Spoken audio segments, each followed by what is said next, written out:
Il y a eu une belle semaine découlée avec beaucoup de tourments, beaucoup de vent. On va en reparler avec Jérémy, notre stratégie. Et puis encore une belle semaine de course ici pour rejoindre le Costa Rica, essayer de passer cette ligne en tête. Pour gagner une épreuve comme la Transat Jacques Vabre, il faut aller vite, ne pas casser, mais aussi ne pas se tromper dans sa trajectoire. Jean-Pierre Dick et Jérémy Bayou ont fait tout cela mieux que les autres. 4 jours qu'ils sont en tête, avec devant leur étrave une voie qui s'annonce royale.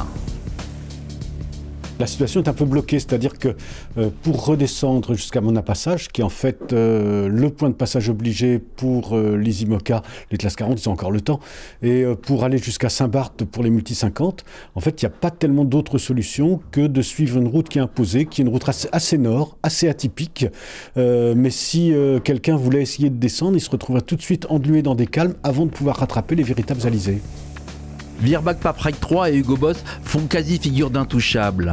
280 000 plus loin, ils sont 7 à se battre comme des chiffonniers pour la 3e place. Une place aujourd'hui détenue par François Gabard et Sébastien Coll. Attendant, ça déboule. Tout est réuni pour attaquer au max. On pourrait passer des heures là-bas. Maintenant, on fait gaffe avec François de bien rester lucide, pas partir en vrac quand même. On se relève assez souvent pour garder une vitesse assez élevée. Voie royale également pour le Multi 50 actual et le classe 40 aquarelle.com, tous deux confortablement installés en tête de leur catégorie. Pour finir, une triste image, celle de Cheminée Poujoula flottant entre deux eaux, à environ 70 000 dans le nord des Açores. À l'aide d'un bateau de pêche, Bernard Stam et son équipe ont commencé un lent remorquage.